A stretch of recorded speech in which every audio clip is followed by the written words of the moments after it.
Hi viewers, I thought I'd cover a topic that rarely seems to get covered, and that is liquidating your stack.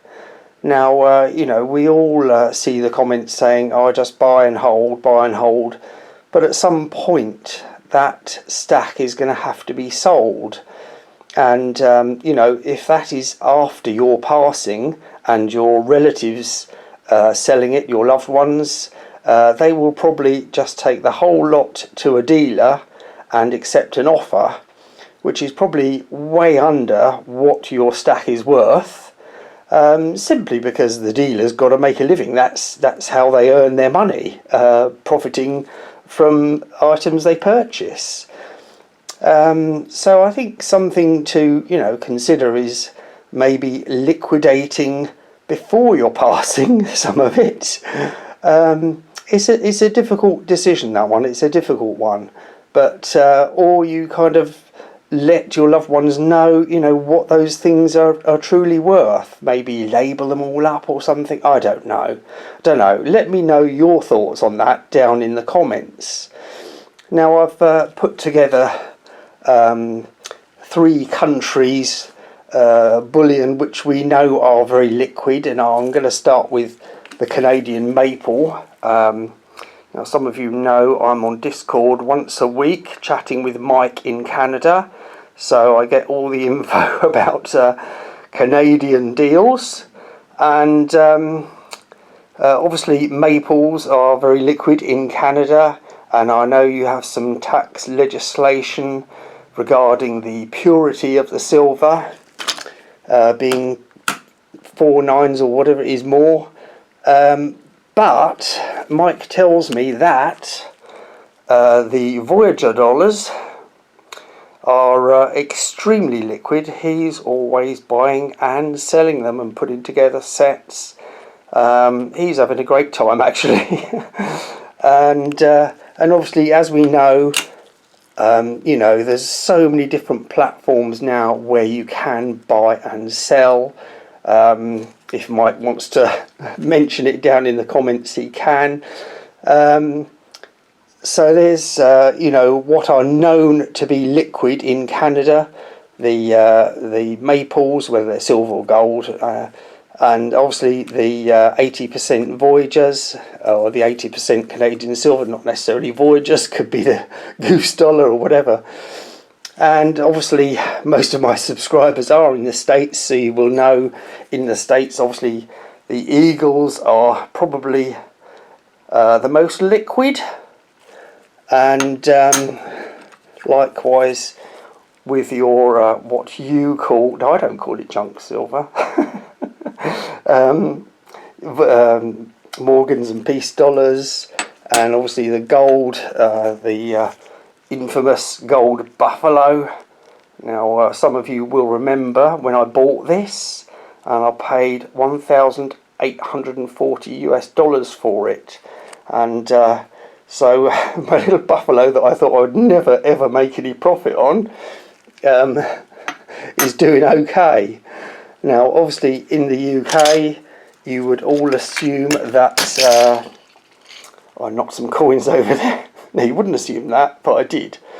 You would assume that the Britannias are very liquid, whether they be the silver or the gold.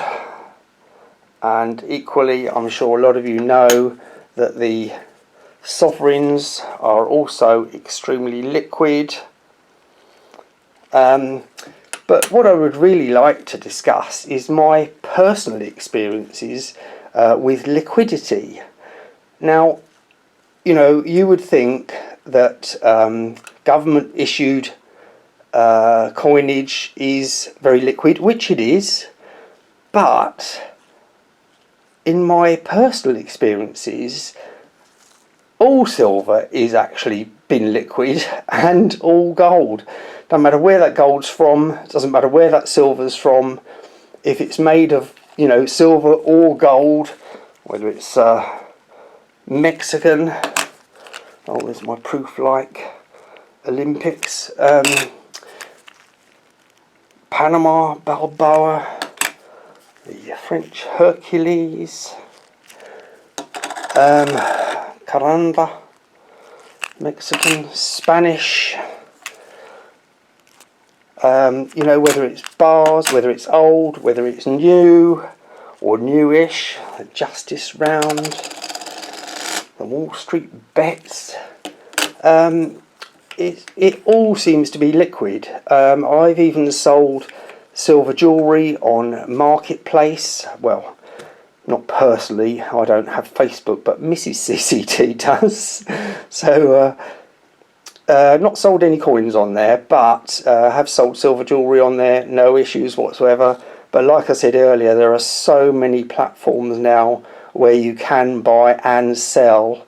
I know a lot of you in the States are using a new platform, I think called Whatnot, and they've been trying to get me to promote it over here in the UK. I'm not really interested in promoting that, but you know, if you want to take a look at it, do by all means, and let me know how you get on. Now moving on to gold, the largest gold piece I've sold was a ½ ounce gold panda. Had no trouble selling that. Gold from all around the world, I've had no trouble selling that.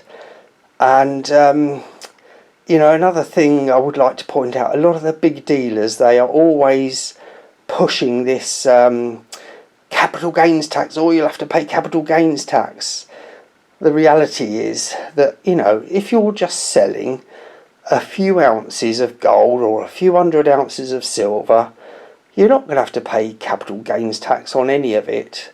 You know, if you were selling, I don't know, maybe £20,000-30,000 worth, then that's going to flag up as, oh, we need to look to see if he owes tax on that.